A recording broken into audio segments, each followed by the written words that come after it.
Oke, assalamualaikum warahmatullahi wabarakatuh.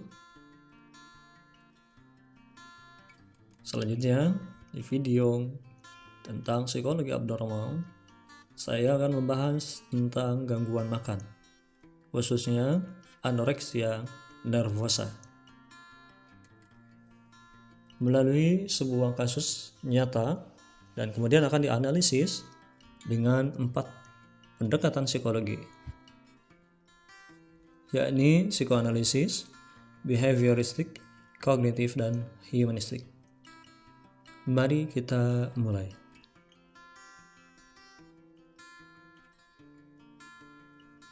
Oke, anoreksia nervosa adalah gangguan makan yang ditandai dengan pembatasan asupan makan.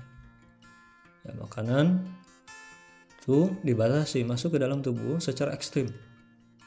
Ketakutan yang intens terhadap kenaikan berat badan dan adanya distorsi atau gangguan terhadap memandang tubuh. Gangguan ini cukup serius karena dapat menyebabkan komplikasi medis dan gangguan psikologis yang berat, bahkan mengancam nyawa. Nah, kita akan membahas studi kasus dari jurnal Frontiers in Psychology tentang seorang atlet orienteering wanita usia 23 tahun.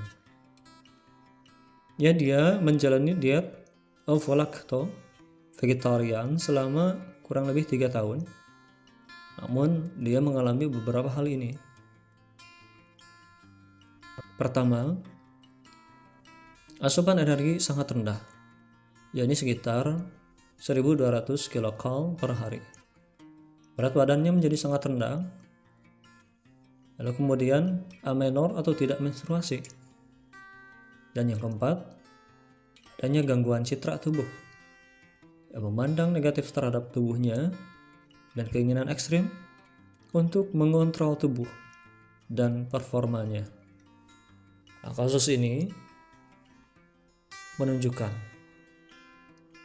bagaimana tekanan performa dalam dunia olahraga ternyata bisa memicu banyak hal, memicu gangguan, dan kemudian dalam hal ini adalah memperparah anoreksia atau gangguan makan, sehingga atlet tadi memiliki beberapa kejadian, beberapa kasus yang kemudian ternyata sebetulnya adalah mengganggu dan menyusahkan dirinya.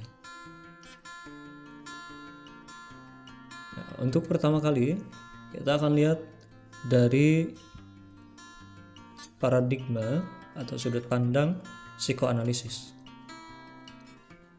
Dari sudut pandang psikoanalisis khususnya Sigmund Freud, anoreksia ini bisa dilihat sebagai hasil konflik bawah sadar. Adanya penolakan terhadap makanan adalah simbol penolakan terhadap perempuan atau kedewasaan secara seksual atau fitrah. Lalu gangguan ini juga bisa dimaknai sebagai penolakan terhadap fungsi biologis pada wanita dewasa. Dari sudut pandang psikoanalisis, ini juga bisa berasal dari konflik dengan figur ibu atau adanya dominasi superego. Nah, kalau misalnya dilihat dari sudut pandang psikoanalisis ini, kelebihannya adalah bisa menggali konflik identitas yang lebih dalam, sebagaimana tadi disebutkan beberapa poin di atas. Baru kekurangannya, ini cukup spekulatif, tidak memberikan solusi praktis secara langsung karena melibatkan bawah sadar yang tidak bisa diukur atau dikalkulasikan. Oke, lalu yang kedua adalah teori behavioristik perilaku belajar dari lingkungan. Melalui teori ini, kasus dari anoreksia atau gangguan makan dari seorang atlet orientering wanita usia 23 tahun ini ya, dilihat dari beberapa poinnya adalah perilaku diet ekstrim ya, dari perempuan itu diperkuat oleh pujian sosial ya, sehingga kemudian banyak pujian-pujian yang menyebutkan, oh kamu terlihat lebih langsing dan sehat. Selanjutnya, selain adanya pujian dari masyarakat karena citra langsing tadi, poin yang kedua adalah lingkungan olahraga yang kompetitif memperkuat asosiasi antara tubuh kurus dan prestasi. Jadi menganggap bahwa tubuh yang kurus itu lebih prestatif daripada yang tidak kurus. Lalu terapi bisa dilakukan dengan mengubah pola reinforcement. Nah, behavioristik ini memandang bahwa kasus tadi atlet orientering tadi itu bisa dicapai dengan mengubah pola reinforcement atau penguatan, sehingga bisa diputus rantai dari gangguan makanan ini. Nah, dari behavioristik ini, kelebihannya adalah dapat terukur dan konkret karena terlihat secara fisik, secara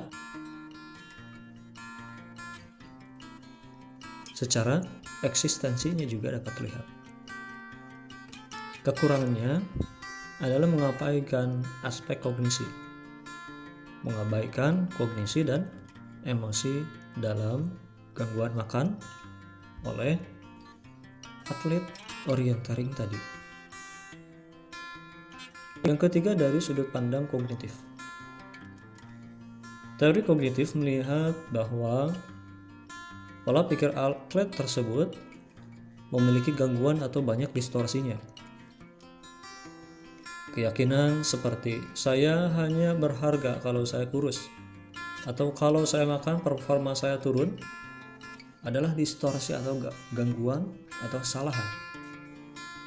Lalu kemudian cognitive behavior terapi membantu mengidentifikasi dan mengganti keyakinan tersebut dengan yang lebih realistis.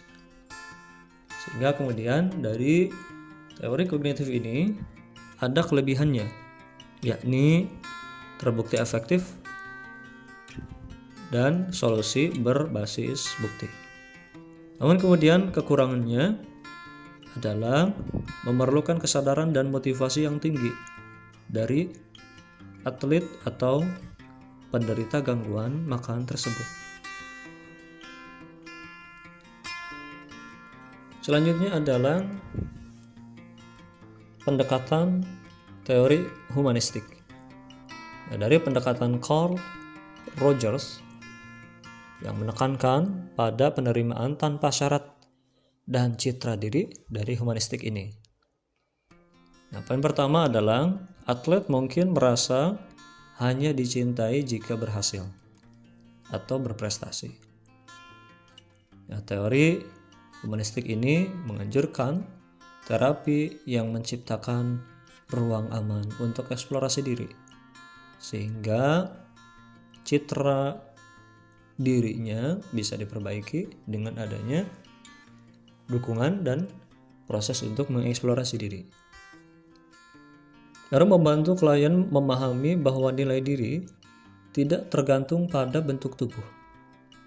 Nah, humanistik ini menarik, sehingga kemudian bisa menerima acceptance terhadap diri sendiri tanpa memperhatikan bentuk tubuh semata.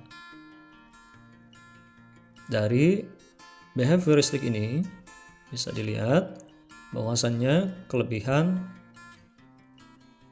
yakni membangun penerimaan dan makna hidup, sehingga atlet orientering tadi bisa menerima akan makna hidupnya.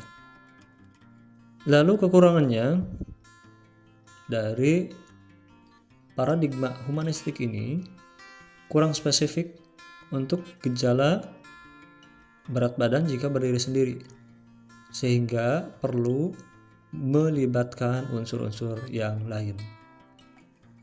Oke, mungkin seperti itu dari 4 sudut pandang teori besar dari psikologi. Nah, mari kita bandingkan pendekatan yang ada, bahwa kemudian psikoanalisis menggali konflik terdalam. Behavioristik lebih fokus pada perilaku yang dapat diubah. Kognitif mengoreksi pikiran yang salah. Lalu humanistik menumbuhkan penerimaan diri. Nah, setiap pendekatan punya kekuatan, sehingga kemudian memerlukan pendekatan yang integratif, sehingga sangat direkomendasikan dalam penanganan anoreksia atau gangguan makan. Salah satunya dari atlet tersebut itu bisa diberikan pendekatan yang lebih integratif. Oke, sekian ya, terima kasih atas perhatiannya telah menyimak video ini. Semoga bisa memberikan wawasan yang baru tentang bagaimana ilmu psikologi membantu menangani gangguan makan. Sampai jumpa di video selanjutnya.